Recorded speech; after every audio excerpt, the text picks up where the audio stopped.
എന്തായത്?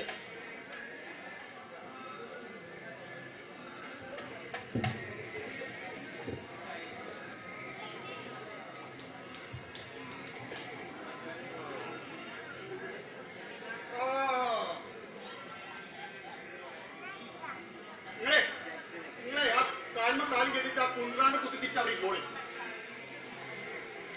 നമ്മളെ കടയിൽ നിൽക്കാൻ ആളില്ല. നമ്മൾ പറയണ നിങ്ങൾക്ക് തിരിയുണ്ടോ? നിങ്ങൾ തൊള്ളിയിൽ എന്താ മനസ്സിലാ പൂച്ച വെച്ചാക്കുണ്ടോ? നിങ്ങളല്ലേ പറഞ്ഞേ ഈ പണ്ടാർ പിടിച്ച് വേഗം നമ്മള് മനുഷ്യന്റെ കടയിൽ നിൽക്കാൻ ആളില്ലാന്ന്.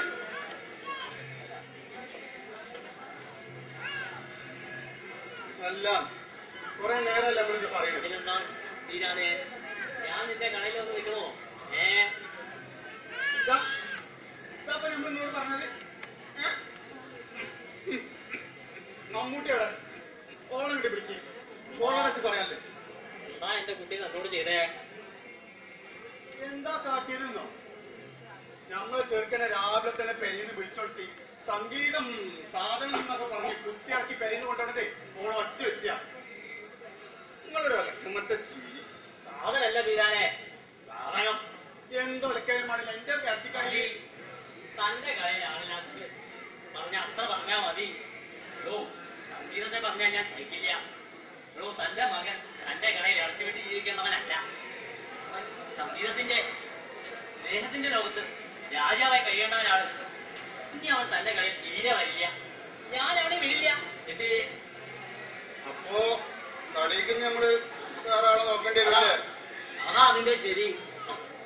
ബാപ്പ നമ്മളാണെങ്കിലും ഇഷ്ടം മുഴുവൻ നിങ്ങളോടാണല്ലോ. ഇപ്പൊ നമ്മളിട്ട് പറയണം നിങ്ങളിഷ്ടം തന്നെ ആയിക്കോട്ടെ. അത് ശരി. രണ്ടാളും കൂടെ അറിഞ്ഞിട്ടുള്ള കടയായിരുന്നല്ലോ ഇത്. ഇത് നിങ്ങളോട് പറയാനുള്ളതല്ല. അല്ലേ ഒരു ഇറച്ചി വെട്ടുകാരൻ മാപ്പിള ഇരിക്കുന്ന സ്ഥലേ. ഞാനേ അവിടെ ഇരിക്കാം. പകരാ നീ സ്വന്ന കാര്യം പറഞ്ഞിട്ട് പോവാ. അല്ലാതെ മറ്റു കാര്യങ്ങൾ വേണ്ട. ഇനി എന്ത് പറയാനാ? കണ്ണീ കണ്ടന്മാർ കിടന്ന് നിറങ്ങണ ഈ വീട്ടില് ഇതും ഇതിലപ്പുറം സംഭവിക്കും. കിടന്നു തുള്ളാതെ കാര്യം പറ ദിവാകര. നിങ്ങളുടെ രണ്ടാളുടെ മക്കളും തമ്മിൽ പ്രേമാണെന്ന്. വെറും പ്രേമല്ല, ലൗജിയാനാണ് അവന്റെ ഉദ്ദേശം. അപ്പൊ നിനക്ക് ചെയ്യാലേ? ഇതൊക്കെ കണ്ടിട്ടും കേട്ടിട്ടും ഞങ്ങൾ മിണ്ടാണ്ടിരിക്കണല്ലേ ദിവാകര. കാര്യം അറിയാതെ ഇവളെ പറ്റി. അതെ, കാര്യം അറിയാനിട്ടാണല്ലോ അങ്ങാടിയിൽ പ്രകടനം പ്രസംഗം നടക്കുന്നത്. പ്രകടനോ പ്രസംഗോ? അതെ, പ്രസംഗവും പ്രകടനവും മാത്രല്ല മാനച്ചമ്മ അടിച്ചോ ചോരട്ടാപ്പുള്ള യുവാക്കള് ആയുധങ്ങളായിട്ട് കാത്തിരിക്കണ്ടല്ല. നിർത്ത്. എന്നിന്റെ പേരില ഈ കളിപിടി. എന്റെ മകൻ അമ്മൂന്റെ വീരാന്റെ മകൻ അമ്പന്റെ കാര്യത്തിലാണെങ്കിൽ നിങ്ങൾ പേടിക്കണ്ട. അവരൊരു തെറ്റും ചെയ്യില്ല. അഥവാ അവരൊരു തെറ്റ് ചെയ്താൽ അവരെ ശിക്ഷിക്കാനും തിരുത്താനും ഞങ്ങളുണ്ട്. നിങ്ങൾ ആരാ ചോദിക്കാൻ? അത് വേണ്ട. നിങ്ങൾ കാരണം ഇങ്ങണ്ട കോടി തമ്മില് ഒന്നുമില്ലാന്ന്. ഇങ്ങോട്ടാണല്ലോ നേരം നോക്കുമ്പോ തന്നെ ഓരോ രണ്ടാളും പൊയ്ക്കടന്ന് കുത്തിരി നമ്മൾ കണ്ണോട് കണ്ടത്.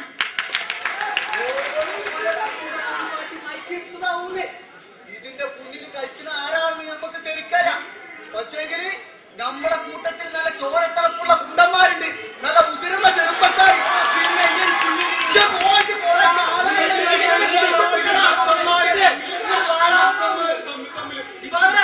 അൻവർ കൂട്ടുകാർ നമ്മുടെ ചെക്കന്മാരെ കവലായിട്ട് തല്ല. അന്നേ ഞാൻ പറഞ്ഞത് അവരെ തീർക്കാൻ കേട്ടില്ല. സമാധാനായല്ലോ രണ്ടാൾക്കും. ഇഞ്ഞ് നോക്കി നിന്നിട്ട് കാര്യമില്ല. നമ്മുടെ ശരീരത്തിൽ ഓടുന്നത് ഇസ്ലാമിന്റെ രക്താണ്. നമ്മളെ അനുഭവന്റെ മരത്തുനിന്ന് ഒരു തുള്ളി ചോദിച്ചിട്ടാ നമ്മൾ സമ്മതിക്കൂടാ.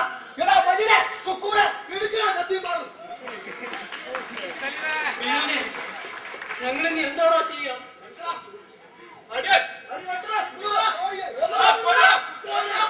എന്ത് ചെക്കന കണ്ടിലും തിരുന്നാണ് നമ്മ കണ്ട വെട്ടി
വർഗീയതയുടെ വിഷവിത്തുകൾ എങ്ങനെ മനുഷ്യ മനസ്സിൽ കുത്തി നിറച്ചാലും, ഹേ മതഭ്രാന്തന്മാരെ, നിങ്ങൾ അറിയുക, ഇത് ഇന്ത്യയാണ്.